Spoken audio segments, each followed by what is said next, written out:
Thank you for listening to this Podcast One production. Now available on Apple Podcasts, Podcast One, Spotify, and anywhere else you get your podcasts. MeUndies knows relationships aren't perfect. That's why they're celebrating imperfectly perfect matches with their new Valentine's Day collection. Right now, new customers get 25% off matching pairs. Match your bottom half to your better half in fun, limited edition prints. Check out all of MeUndies' sustainably soft undies, socks, bralettes, loungewear, and more, available in sizes extra small to 4XL. Get 25% off your first order of matching pairs, plus free shipping at MeUndies.com/VDay25. The following episode of Killer Genes contains graphic and sensitive information and material.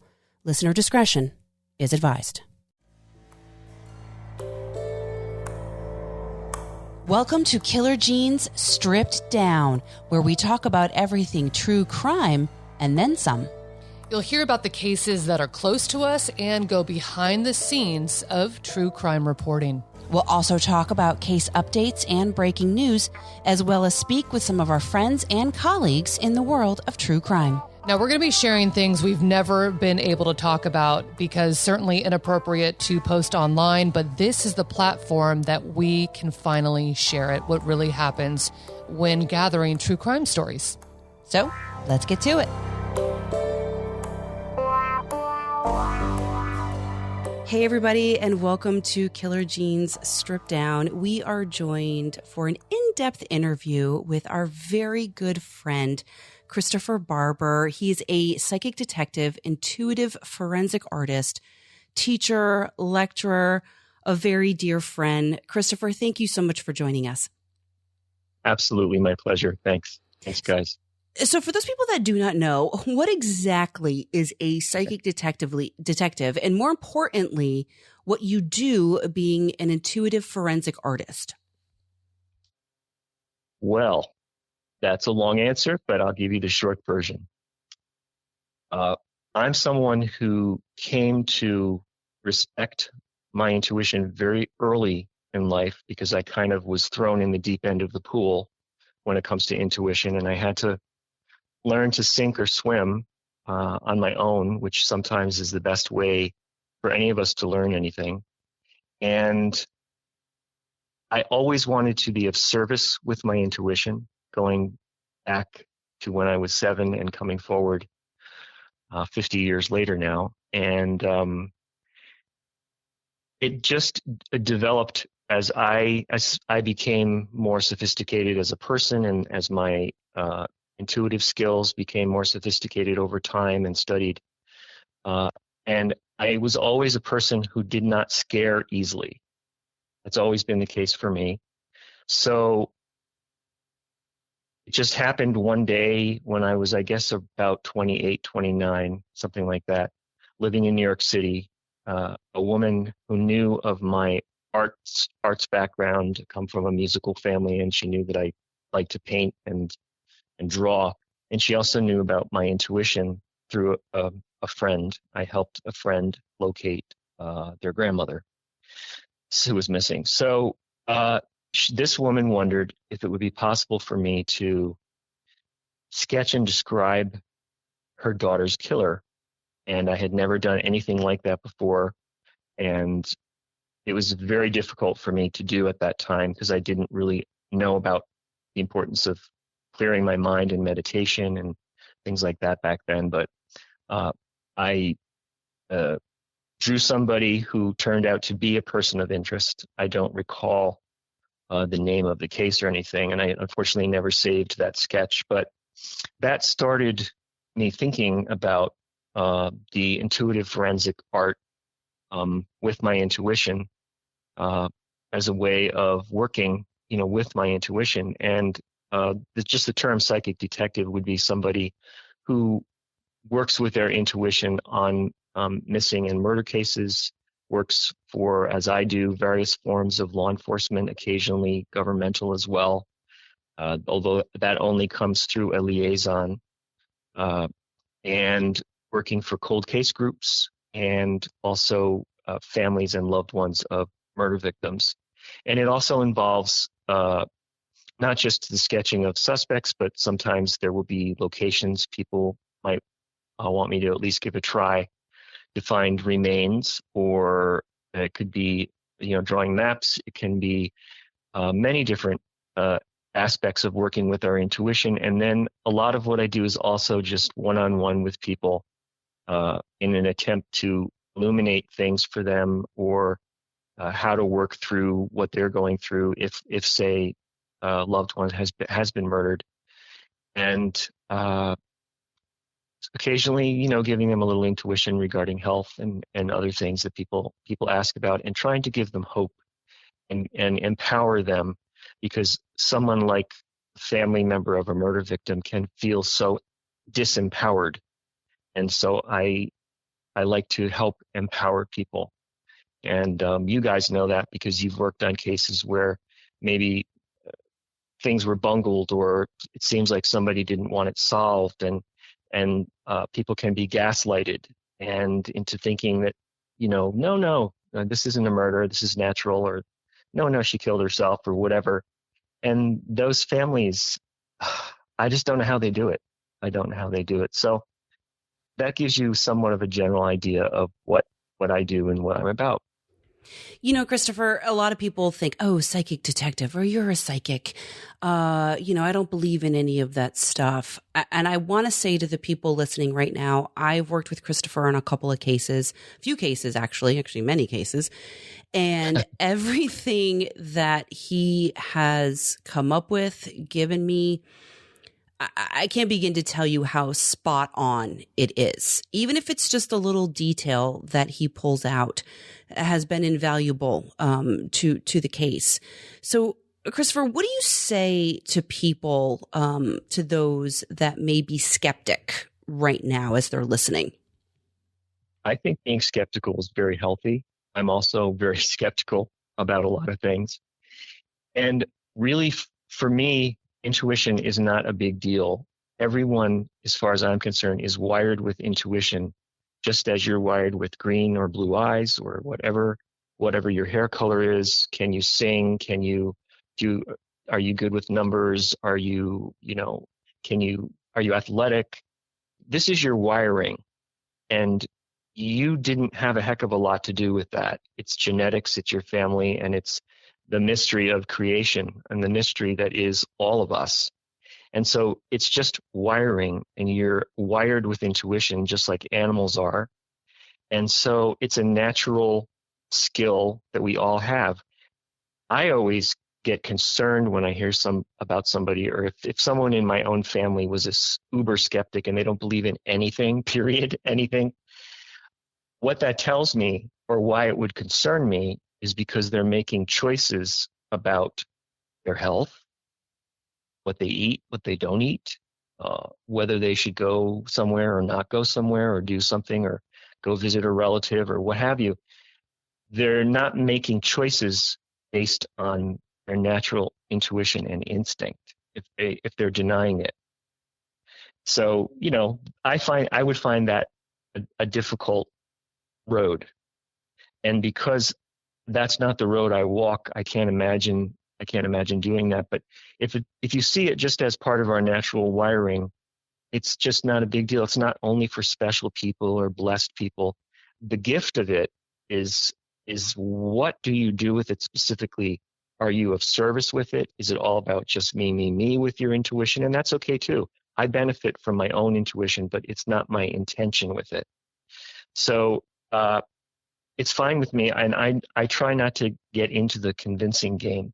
I'd rather just show up for who and what shows up. And if I'm talking about intuition, you can make your own decisions. If you think I'm full of BS, cool, that's good, no problem. So that's kind of how I feel about that.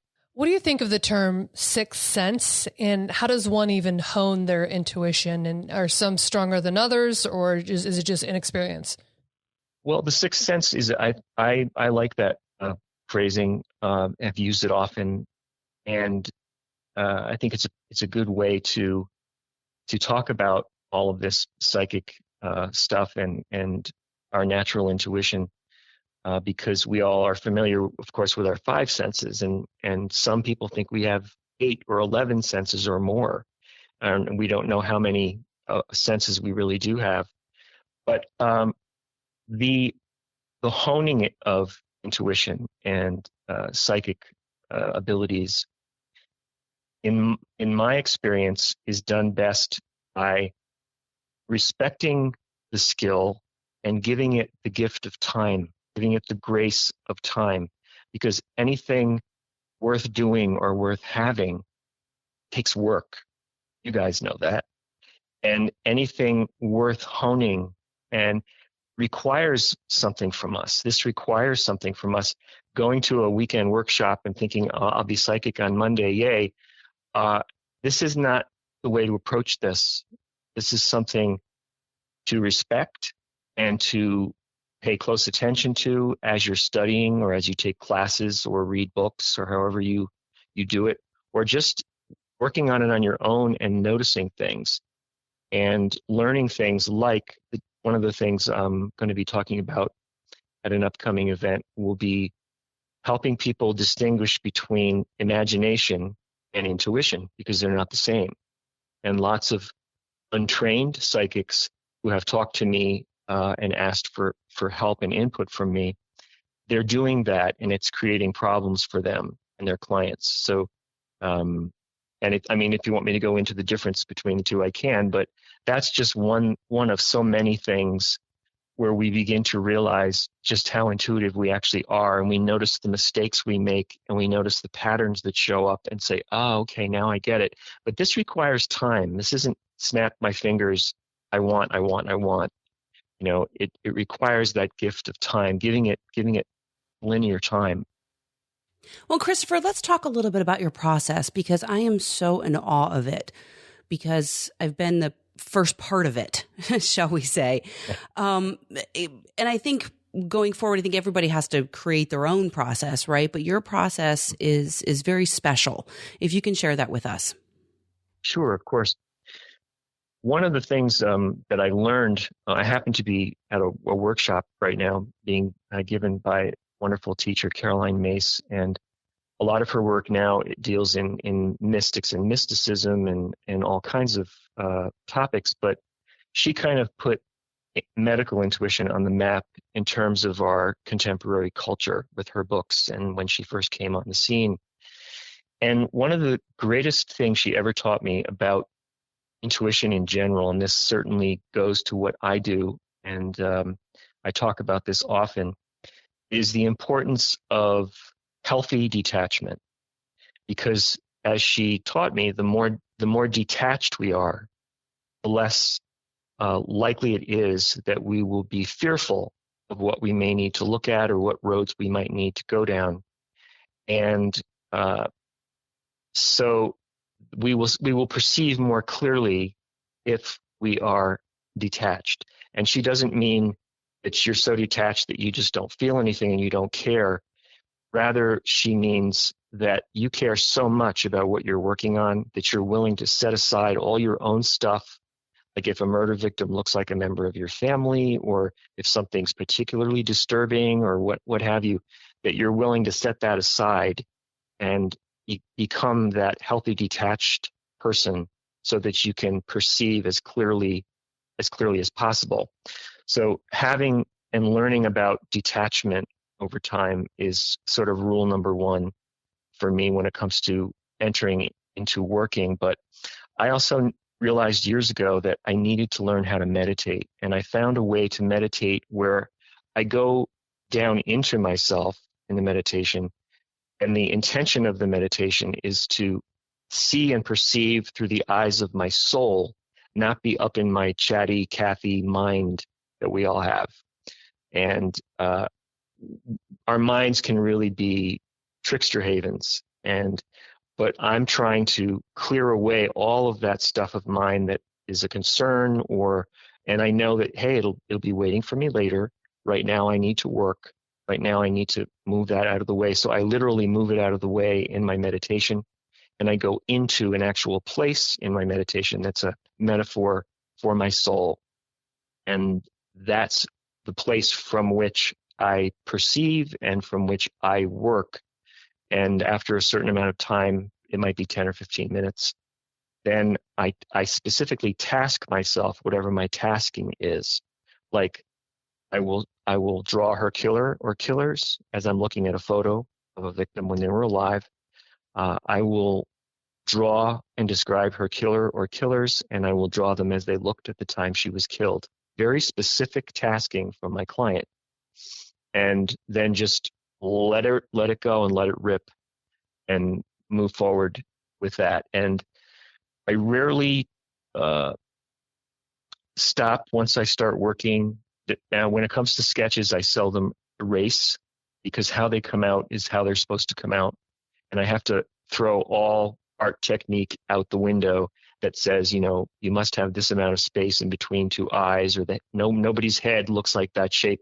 That all goes out the window. And that's why my sketches for work look different than if I was going to do a sketch for you guys, like as a gift or something. It kind of wouldn't look quite the same. So that's kind of how the process begins. And it also involves, before I even begin any of that, putting my feet on sacred ground. I would never step into working on a murder case, particularly if there were children involved or it's a serial killer case, without putting my feet on sacred ground. We all have different ways of doing that, whatever you do or don't believe. I'm not a person that participates in a particular religion, but believe in a higher power, and I have no problem talking with them. So that's important too, because you're stepping into a potential minefield, and so I don't take that lightly, and I call in some major help. And I've had major help show up for me while I'm working, and I've also had some of what I would call my spiritual support system stop me dead in my tracks while I'm working, and I end up finding out that there's something unethical that the client didn't tell me about, and they stopped me. My support system stopped me from working on it. So that's all part of the process too. I don't talk about that a lot, and I'm not a real woo-woo person. So, but do you think your expertise is best with murder cases, or just do people ever come to you, or do you ever present your platform of life itself beyond true crime and solving cases? I think my best work is done in the true crime field, but there are people who would argue with me about that because of other things I have done or done for them. It's kind of all part of the same thing. It happened earlier today. It had nothing to do with true crime, but there was someone who was having trouble with their intuition, and there were just certain things that he couldn't quite make the connections and didn't realize what was empathing and what wasn't, and what's imagination or what's intuition. And also he had some health issues. He wasn't getting any doctors who could diagnose him and stuff like that. So that comes up for me also all the time. It's just that my main focus and most of the work that I do is in the true crime area, and probably will continue to be that way. But I always make time to talk with my clients. I can't tell you the number of times I've been on a phone with a detective or someone, or a sheriff's deputy or something, and we're about to hang up and the work's just about all done. And they'll say, now while you're on the phone, my wife and I were kind of considering a move. So, and then we'll get into a whole tangent of personal issues and questions too. So it comes along with the territory. You must get hit up every second of every day from everyone that you've ever encountered in life for like those type of, insights and favors, I guess. Is it exhausting? Well, another important thing about intuition is being able to diagnose yourself. Am I feeling normal tired, or am I drained? Because those are two very different things. We know what it feels like. Hey, I'm like, wow, I'm tired. I worked a lot today. Wow, I got to go sit down. That was quite a day. And that's normal and healthy. But if I feel drained, then I can look back on my day and what did I forget to do? What did I not say? How did my cool down, or as it's sometimes called, or my meditation go? Or did I, what caused, what might I be able to figure out caused me to feel drained. But I'm also a person, and this has to do with my intuition. I don't have trouble drawing lines in the sand with people. So if someone is draining me, or, I request quiet or something and they won't leave me alone or something, I don't have a problem drawing lines in the sand. I try to do it diplomatically, but sometimes we can't do that all the time. Christopher, I want to ask you I'm seldom drained. I want to ask you about, you said the difference between imagination and intuition, because so many times when it comes to true crime and reading cases and hearing about these horrific stories and these poor families and these poor victims, but sometimes a lot because law enforcement doesn't release a lot of information, it leads us to creating our own imagination of what possibly happened, right? Right. So right. Can you explain the difference between that and learning to draw that line in the sand between imagination and intuition when it comes to these criminal cases? Well, absolutely. And what you described is, of course, everything we would want to do if we're an investigator, or we're investigative journalists, or detectives of some kind. That's normal, and the way it goes, to do as much research as you can, and then you are going to come up with links in your own mind to fill in the blanks. This is why another important aspect of this work, at least for me, is working as least front-loaded as possible, meaning often I won't know the name of the person I'm working on. I like to know their first name so that I don't have to keep referring to them as the victim or your victim or your homicide victim.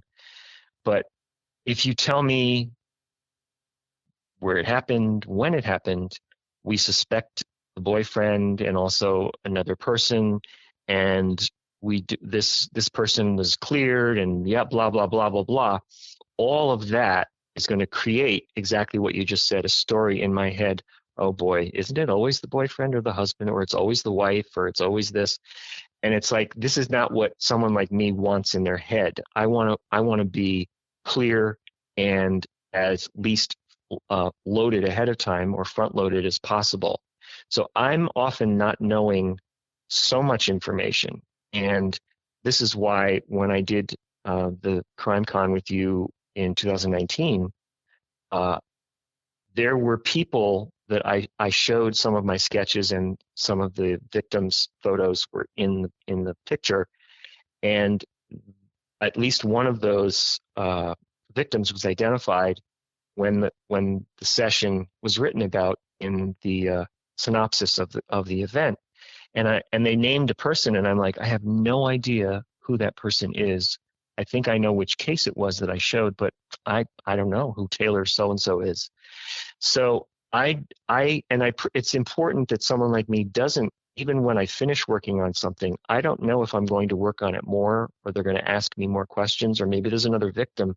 I don't want to get on Google and find out all this information and see all these faces and everything, because that makes it harder to do my job. So I'm often like, Mr. Magoo, like, who doesn't realize he's hitting people in his car and dropping things all over the place, because I don't know who anybody is.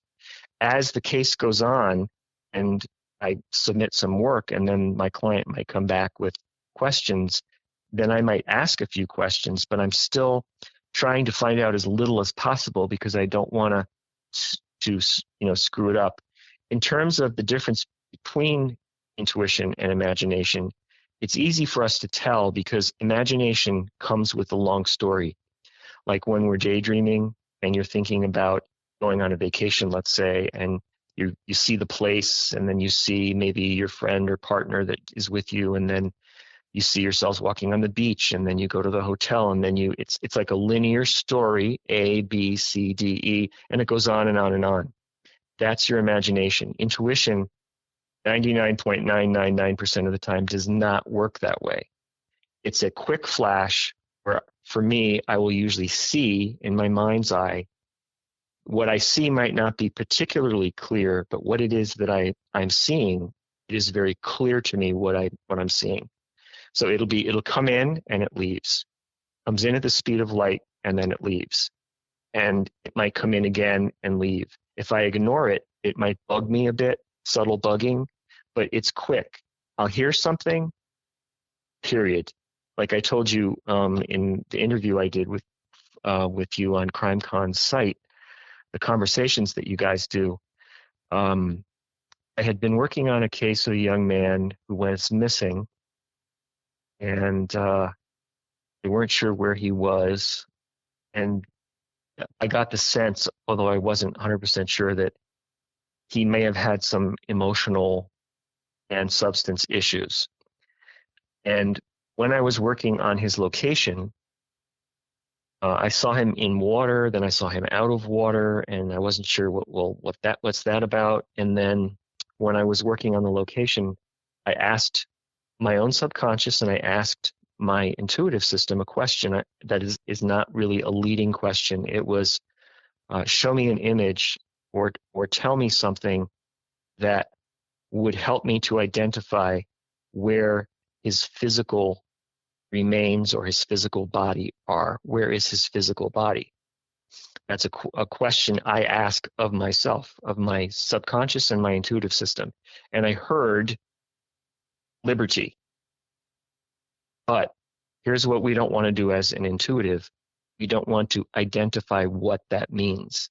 We want to give that to our client and let them, oh yeah, I know what that is, or because I didn't know. Is it a sign? Is it the name of a town? Is it a place? A lake? I don't know what it means.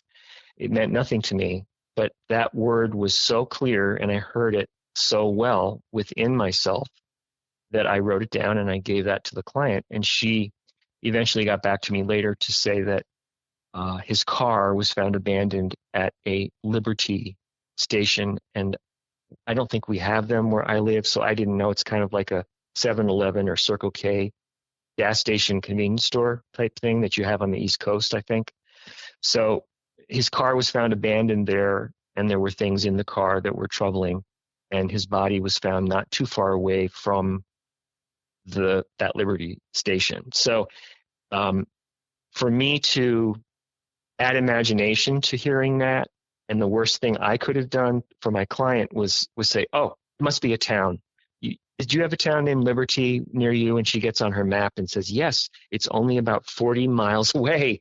And then she's off driving to Liberty looking for this young man. That would be, okay, you had some intuition there, but things went off the rails because you tried to identify it and tell them what it is, instead of giving what you get and don't embellish, which is what Beverly Jagers, who was a well-known psychic detective, one of the early books that I got on the subject, that's fantastic. It's hard to get her book. I think it's called The Psychic Paradigm. But so you understand that intuition doesn't mean explaining what something is, or letting my imagination tell you, if I see a red structure, I'm going to tell you a red structure. And if you say to me, is it a barn? Then of course for me, well, it is now because I can't stop seeing a barn. And that got a friend of mine in trouble because when she was asked, was it a barn? She said, yes, it must be a barn. It ended up not being a barn, and it wasn't a farm, and it wasn't more rural. It was a house that was painted red, where the missing girl had been for some time. So that hopefully gives you some ideas about imagination and difference. Intuition doesn't really come with a story most of the time. It's quick, it's gone. You hear it, you feel it, you sense it, you see it, or you get some combination of seeing, feeling, sensing, knowing, or smelling, even all of your senses and all of what I call your inner archive of information and images that we all have within us. That also comes into play with our intuition, because nobody knows what you know.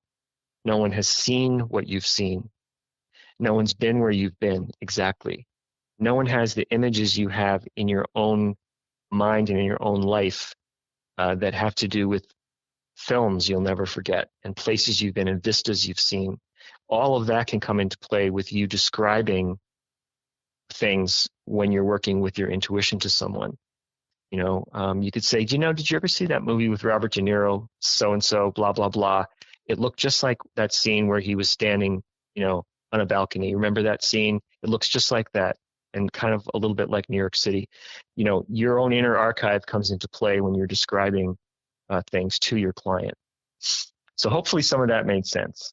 I love how you navigate those conversations with the families. It's touchy. It has to be hard. And I think if you've got the communication and the way you present it down to where you're never misleading, you're never, like you said, filling in the blanks, but they take the information, the bits and pieces. But I want to talk about mental state. We all have, those racing thoughts. It's just relentless, and some more than others. Yeah. How does one capture the flash, and how does one get to the stage where you're at in life where, it's reliable and the flashes pan out for resolve and answers and help people? Like how much time does that take, and is it quieting the mind? Definitely quieting the mind prior to working. If I did what you guys do, that's how I would roll. I would quiet my mind, set aside some of my own issues and thoughts and things I'm concerned about. And, I might ask, my higher power, listen, can you just take this for now? Because I can't deal with that. This is important that I do this work.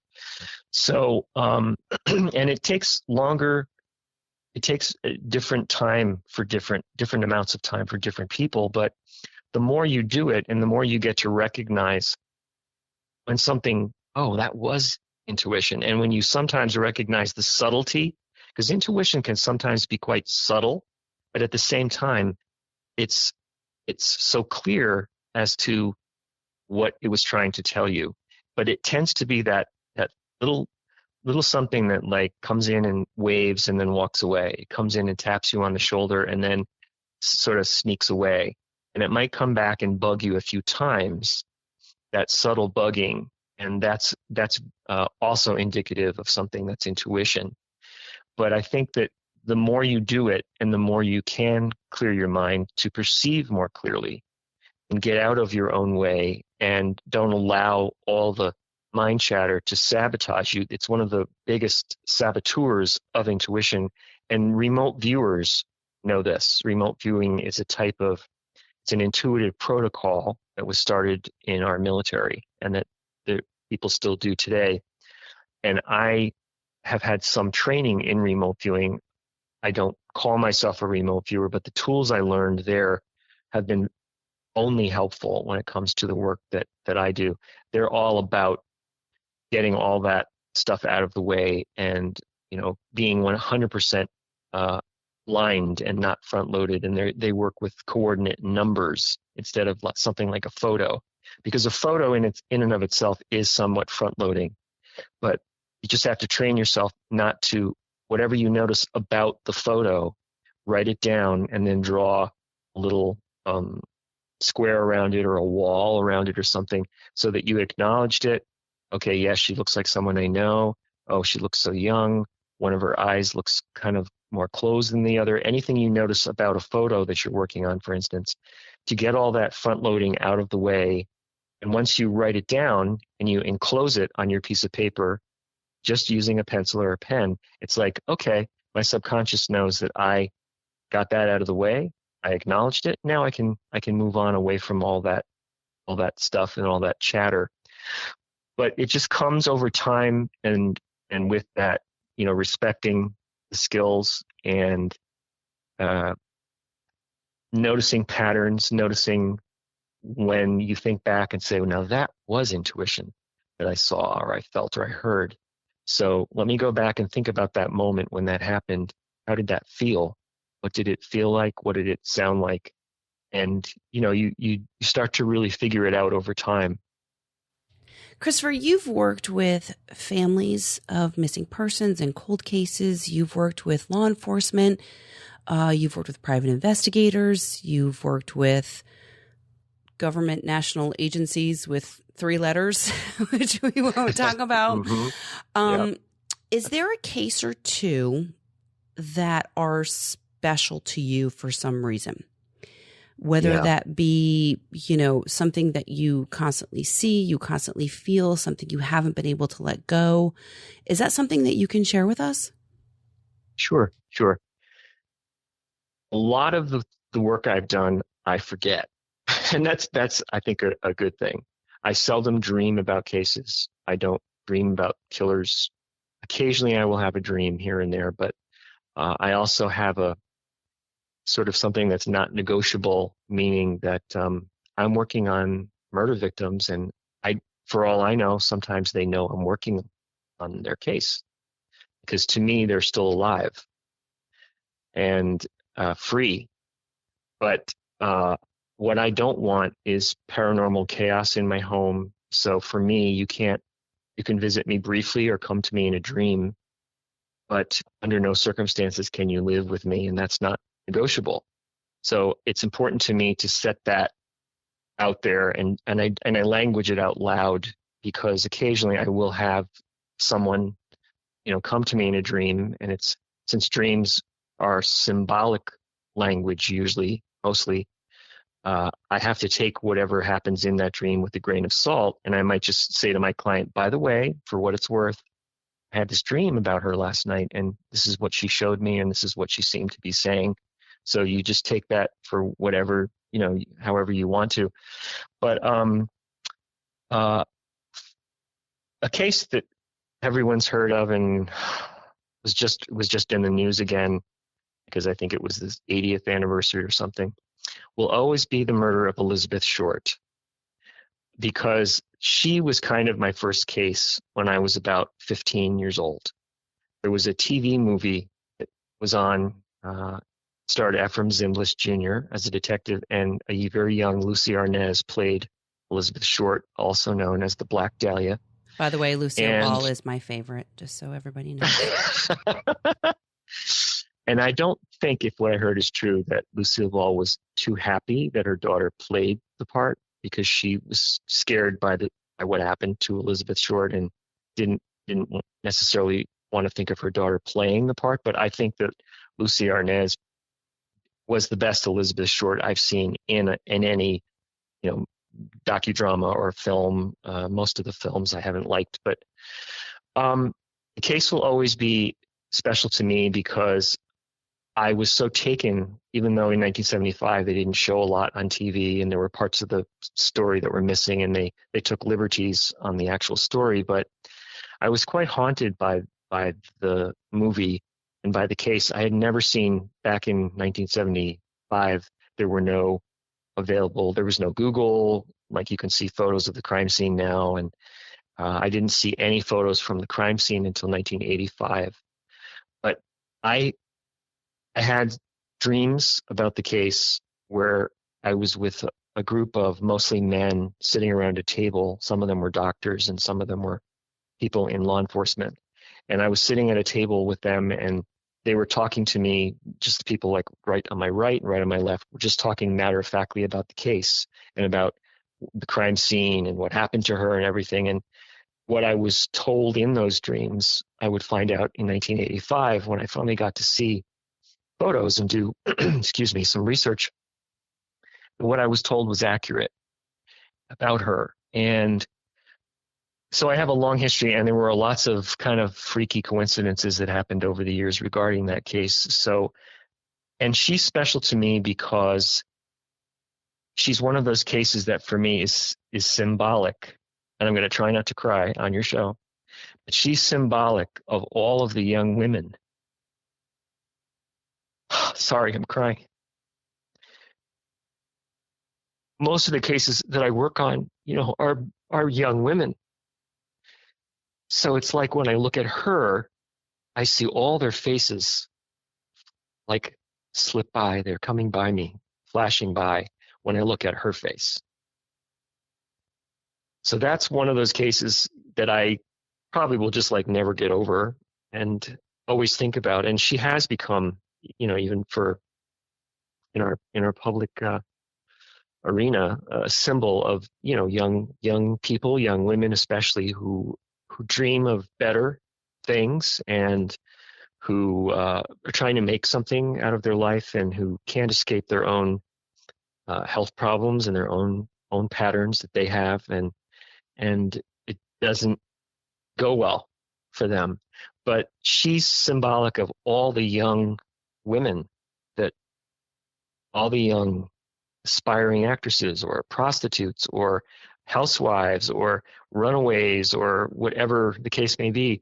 She seems to, for me, like be a symbol of all of them, because sadly, most of the cases I've worked on have been that were murder cases are young women, younger women, or just women.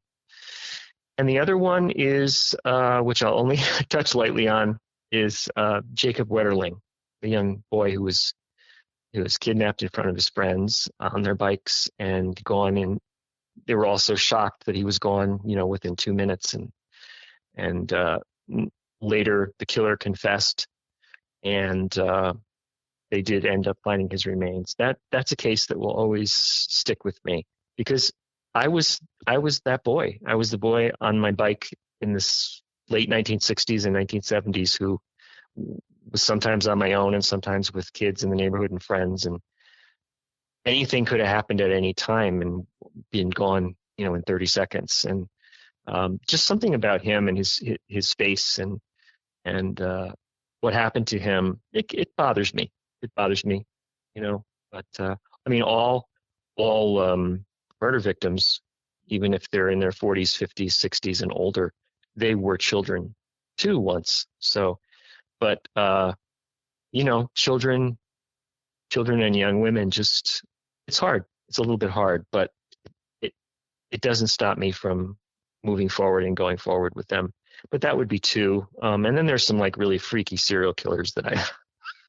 What you just described emotionally really resonates with me, because as a 20-year crime reporter, I've seen, unfortunately, hundreds of dead bodies and thousands of grieving families. And you said you see faces in one, and that happens to me where I'll be okay during one interview, but another one, I just can't get through it without breaking down, because I think it's the accumulation that is happening in that moment. Like their grief is so much that it's reminding me of past griefs and past similar cases, especially when it involves, younger people. So I thought that was really well explained. And I felt that, and I understand that's hard to unpack each night. Even though you have your routine, it's hard. And you dig even deeper because you try to solve and give these families relief. So it must be really difficult. And I'm glad that you have a system in place for your soul, Thank you.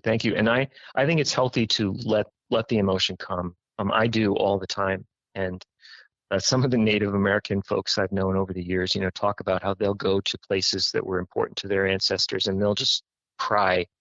And that being a medium, if you will, for that grief, and it's healthy. For me, I would be concerned if I held on to it, and a lot of men do that, and I don't do that. I'm very, very masculine and have a beard and look like I could kick your butt, but I really probably couldn't. But I just let it go. I let it come, because oftentimes too, I feel like I'm sometimes called upon to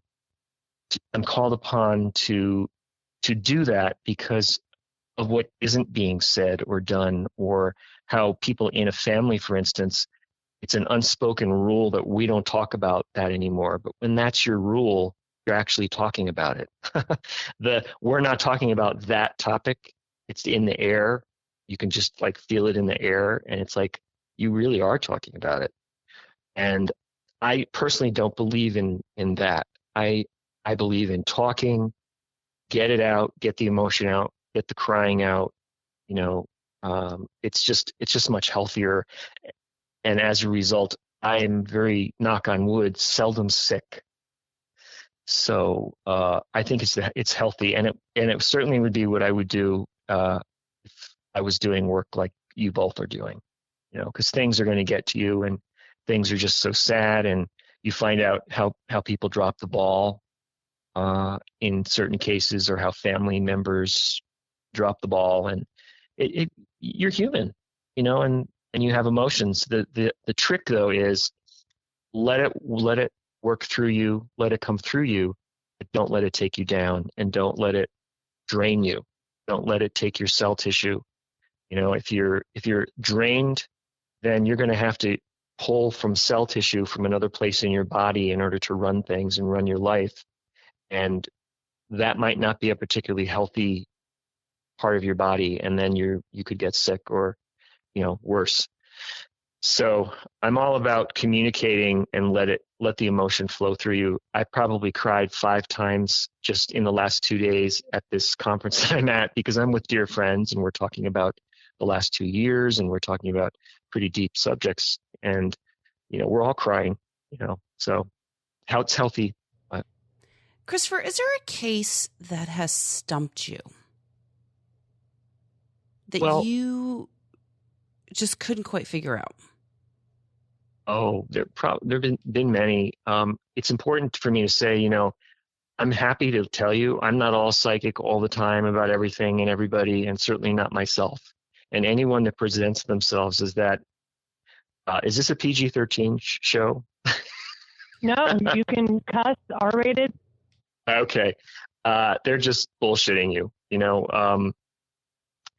There are times where I don't get much information. There are times where I feel like I'm being blocked. There are times when I feel like if something isn't meant to be solved for reasons I don't understand the mystical laws, but they seem to be in place, and I don't know why some things don't get solved, but maybe that's between the victim and the killer. I don't know what's going on there between them, or their soul contract, sacred contract they might have. Lots of things stump me. And my job, though, this is an important thing that for me to say anytime I speak publicly, is that it's not for me to identify everything, get everything right, answer every question, et cetera, et cetera. I have to give you, like I like to say, juicy, ripe lemons, but you have to go make the lemonade out of it. So that my job is to help send you in the right direction, hopefully, and give you some accurate data to follow up on, or a map where you might be able to find some of these spots. Or, gee, we didn't think she was in a desert-like place. This is interesting. And then, take that where it can lead you as an investigator. So this is how I can help something be solved. But most crimes are solved by great detective work and great investigators and forensic people who know their stuff and, often don't need somebody like me. My job is to try to give you the best that I can and the most accurate data and information and send you in the right direction. Maybe I will actually draw your number one suspect. And this happened recently. He happens to be deceased in a case. And so I don't even know if there are any photos of him available that I'll ever get to see, like a feedback photo of him. But sometimes I'll just draw, and that might help confirm for an investigator, wow, in a world of 7 billion people, you could have drawn anyone, even a woman, and you drew our guy. So that does that mean I solved the case? No. It gets solved by that great hard law enforcement work that they're doing. But cases that stump me, I'm stumped by questions about being stumped. I didn't want to put you on the spot, but maybe it is the Black Dahlia, right? Is it Elizabeth Short? Well, it certainly seems amazing that while some people feel that it was Dr. Hodel, and maybe it was, I'm not so sure. And it's been so long, I haven't worked on it in a really long time, but it would be interesting for me sometime to take her photo, clear my mind as much as I can, because most of the movies are crappy anyway that were made about the case and not true, and she was not a prostitute and all kinds of stuff. But it would be interesting to see, would I be able at all to sketch? Would it end up looking like Dr. Hodel? Would it look like one of the other suspects? I always felt that there was an accomplice in that case. That I did deal. And when I went to the crime scene, this is one of the freaky things that happened with the Black Dahlia, where it wasn't a crime scene, but it was where her body was left, 39th and Norton, south of Hollywood. And of course, there's a beautifully manicured lawn there now, but where the fire hydrant used to be is where the fire hydrant is now. And her body was, 50 feet north of the fire hydrant. But it inspired a few visionary experiences later in that day after I went to where her body was left, where I did something that I usually try not to do. It's a bit of a no-no for some of us. What we attempt not to do is see through the eyes of the victim or see through the eyes of the killer, but sometimes we do end up lapsing into that as part of our session. But so I actually saw the moment she knew she was in trouble through her own eyes, which kind of was freaky. And she was in a room that almost looked like it could have been a theater, and there was like a dark reddish curtain, and then I came out of it. But it was so vivid. Is that accurate? I don't know, but I mean, it's just one of those things. Freaky things do happen on occasion. Working on the Golden State Killer, that's one. If you want to know what case that stumped me, that was a stumper. I mean, I think I did 3 separate sessions for 3 different people of him as a boy, because of a client who thought a boy he knew in school might have been the Golden State Killer, but who I drew did not look like that boy, but I drew someone that did resemble the actual Golden State Killer as a boy. That was the only sketch I did of him that I felt was fairly accurate. The others were too thin. I let that front loading that I had heard from so many people. He's so athletic. He's running over roofs, and he must be, and they thought he was so young and all that. That corrupted my sessions because I couldn't get that out of my head. But when I was sketching him as an adult, and I was putting him at approximately age 65, what he would look like if he was alive then, and this would have been 2014, which I guess is 4 or 5 years before he was caught. When I finished the sketch, not only did I weep, which I don't usually do, it was kind of that, wow, and just starting to weep over the whole thing. But I heard his voice very distinctly, as though he was in the room, and it was him saying in a deeper voice than is on that tape recording of him saying, "I'm going to kill you, I'm going to kill you, I'm going to kill you," over and over again, that he left on someone's answering machine. But he just said it once, in almost like a whisper, "I'm going to kill you," like that. And that was freaky because I wasn't sure. It was so clear, but I wasn't sure, well, gee, should I assume that means he's deceased? And this is his spirit kind of trying to have a laugh with me.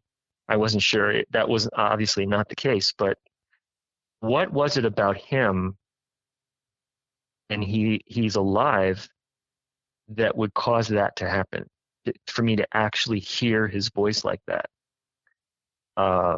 That's a mystery to me. I don't know. That hasn't happened since, but some freaky things like that do happen.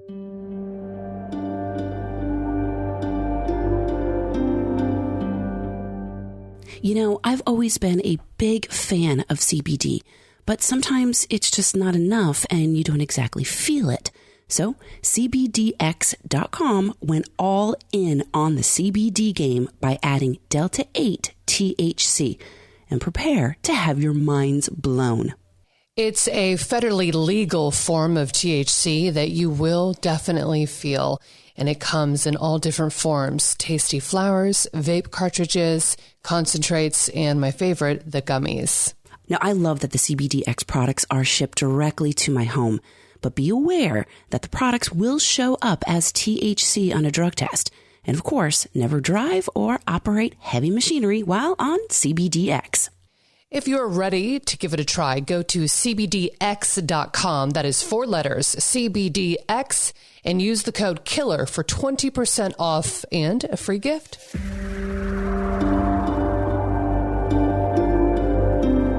On the level of freaky, let's lighten the mood a little bit since we have your expertise. And you're a fascinating person. Give us some fun stuff that you've done with these abilities. I mean, or a moment with a girlfriend or a wife, or I don't know, your personal situation, or friends or family. Like, give us some fun that you've had with it.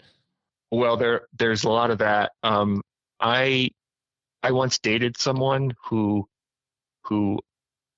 was a bit uncomfortable with my intuition, and so, I mean, I didn't go overboard talking about it or anything, but naturally, you know, if you're dating somebody, you want to share what you do and share. And I'm okay if you're too uncomfortable with it, then, you know, we're not right for each other. But what I started to notice is anytime we went out somewhere or a restaurant, they kept filling like my wine glass, and they kept, you know, ordering drinks and etc.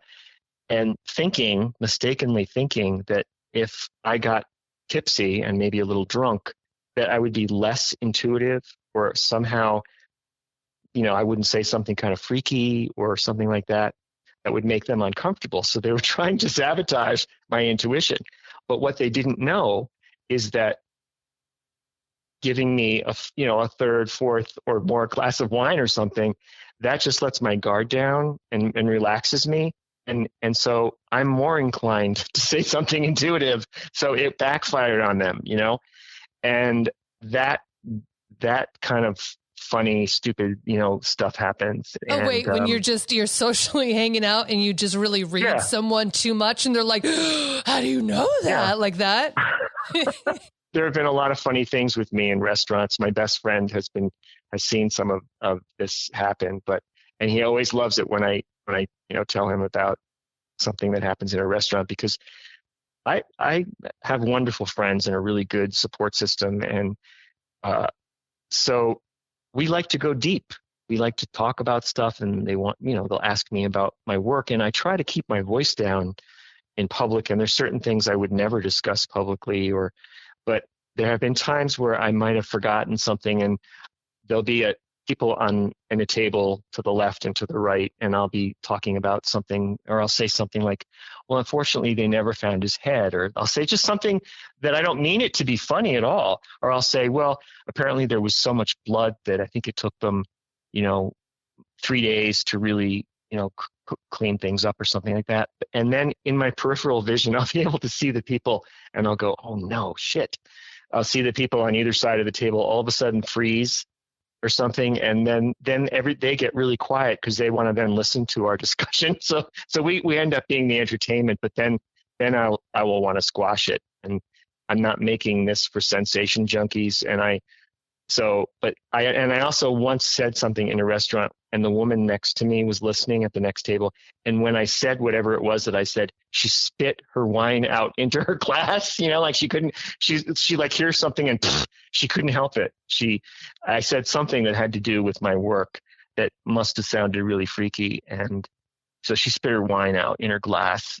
Have you ever had information or an intuition or a snippet of a friend and held back and felt it was best they didn't know? Yes. Yeah, definitely. There's a certain code of ethics. Not being what we would call an energy voyeur is certainly not unsolicited. If you wanted my input on something, that's different. But it's very important not to scare people like about their health when they didn't ask for your opinion. And then, because it's like putting a curse on them.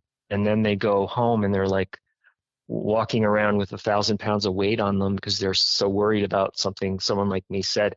That's kind of a newbie thing. It's sort of like psychic kindergarten to do that and to scare people.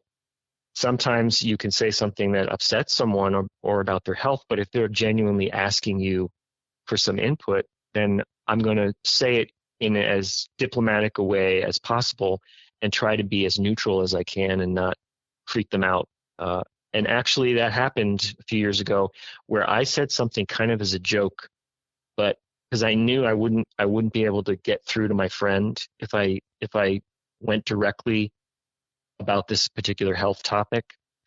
And the joke definitely got through to them, and the subject matter helped them with a health problem that they have. So it can happen that way, but I try to not scare people whenever possible and work within a certain code of ethics. I've had many people, including remote viewers and other psychics and all kinds of clients and colleagues and ex-colleagues and ex-friends, ask me to do things with my intuition that is unethical, or not tell me things, like the time I was stopped, certain information I would have liked to have known, but I trusted you, and then I got stopped. But there's a code of ethics, and that's why it's important if you're working with someone. Kelly and I are a perfect example, as sometimes working together in various ways. If there were certain things I didn't want to work on, I would tell her, or if there was something, it's important that we put that on the table about, this is where I'm comfortable, this is where I'm not so comfortable, and I prefer not to do that or that type of work. I know in Kelly's case, then she's going to respect that request as I would for her. It's important sometimes to do that with whoever our client or whoever we might be working with is, what are your code of ethics? What won't you work on? Some people don't want to work on anything that has to do with children, and I can understand that. But I want to work on children. I want to, it's important to me to sometimes walk in the shadows. That's something that was told to me in one of my near-death experiences. I've had two, and in one of them, I was told that it's important that you sometimes walk in the shadows. You're the shadow walker. And that is very true about what I do. I'm walking in places where some people would fear to go. They couldn't handle it. Some psychics don't want anything to do with true crime, and I have no problem with that. I don't blame them. And they're not wired to be able to do that. Either their detachment or they have a tendency to empath to the point where it's harmful to them. They would be someone not to work on crime. I'm just not wired that way. So it doesn't happen for me. And I'm not even sure I answered your question. I think I just went off on a tangent, but there you go. No, you're good. So I just want to kind of go back to what you were saying before. The first time you and I met in person for lunch over a few sangrias, there was definitely some people at the tables next to us listening. Didn't notice. Yeah, listening and definitely keeping their ears open for what we were talking about. And I think I can speak for Melissa too, that and even when Melissa and I are together, out having lunch and whatever, I mean, the conversations, and I get that in my everyday life too. People just don't quite understand what you're talking about. But on an absolutely even lighter note, give us one thing that people would be surprised to know about you that has nothing to do with your psychic intuition and abilities. Well, how much time do you have? The one thing I would say is I am a film fanatic, and I actually studied film in college, and I was going to go down that road behind the scenes and in front of the camera too, but mostly writing and directing and film. And I studied with two of the greatest film professors in this country, one of whom has since passed away. His name was Guy Gallo, and he taught at Columbia, and I studied with him at the University of New Haven. But I got to meet my favorite director on the planet, the great Italian director Michelangelo Antonioni, when I was about 20. And he's a very famous Italian director who whose films, especially in the early 60s, revolutionized films. And I have very eclectic tastes when it comes to movies, whether it's cult and horror, cult films, drive-in films, exploitation action, as well as art films and conventional, comedies and romances and all that. So I have a very broad love of film as an art. And one of the reasons I always loved it is because it's one of the only arts that includes all of the arts. You have the visual artists, you have the actors, you have the directors, you have music, you have sometimes dance, you have, film includes everything, the choreography, the set design, all the art direction and all that. So all the arts, it's one of the reasons why I love films. And also, even though the question was not about intuition, even that love is about intuition, because the majority of my intuitive wiring is clairvoyance, where clear seeing, and it's seeing in my mind's eye. And it's often very much like clairvoyance is like seeing a brief snippet from a film, and you know what you saw, and it was like a little tiny snippet from a movie. And I can see why I gravitated to film, because that's what it's like sometimes when I see with my intuition when I'm working on cases. So, that's one thing that people wouldn't necessarily know. And also that I come from a musical family, and I have sung professionally, musical theater, cabaret shows, and musical reviews, and stuff like that in New York back in the, early 80s through early 90s. So I have a whole thing with music, and I sing every day, and it's part of the balance that someone like me, I feel it's important we have balance in our lives, do fun things. I'm a nature freak. I'm always out in nature, walking when I can, and walking with friends, and having balance, and having a good support system and friends and people I can call, and they can call me, and and we love each other. So anyway, that's a bit. I love cabaret, love Broadway. I wish I could sing. One day if we ever hang out in the future, you're going to have to sing for us. You will have to sing. Are you okay with that? If someone's like, do you sing on spot? Are you that good? Well, I mean, I might not sing on spot, in a restaurant or something, but it could happen. It could happen, especially after a glass of wine. So bring the bottle. All right, great. Thank you so much for joining us. You're always so fun and insightful, and I'm learning. I feel like every now and then, I really truly do feel like I can foresee things that truly happen, and I get these snippets, but my mind is, I try to quiet down racing thoughts, and so it's always a pleasure to talk to you and learn your methods. Oh, my pleasure. And the conversation will continue with both of you in person, wherever we might be in the future. And also, because I can't help being who and what I am, write everything down.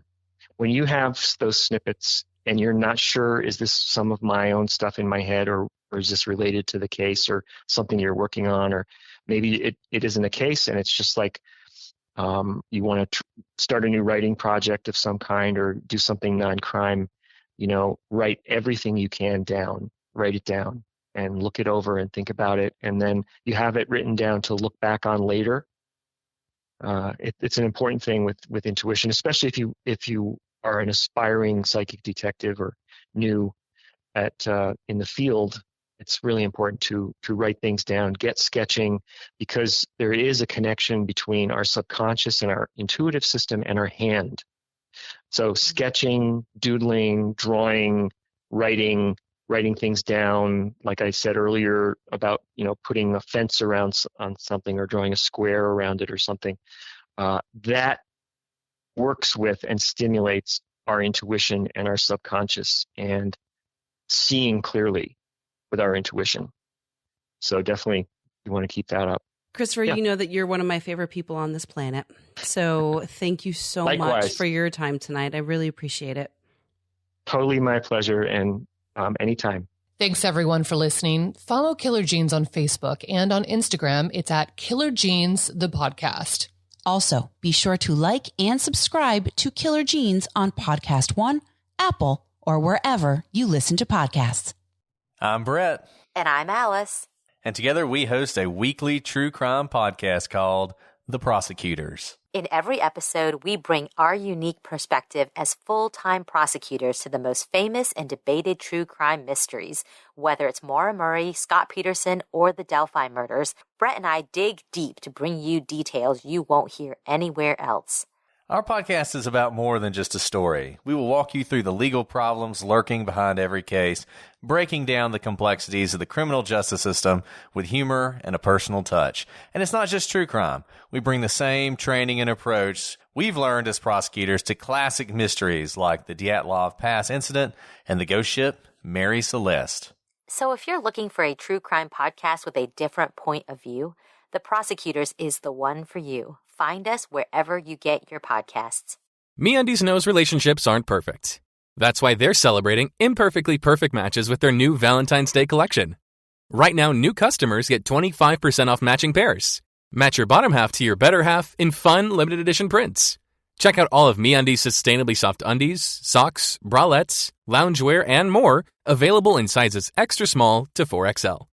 Get 25% off your first order of matching pairs, plus free shipping, at MeUndies.com/VDay25.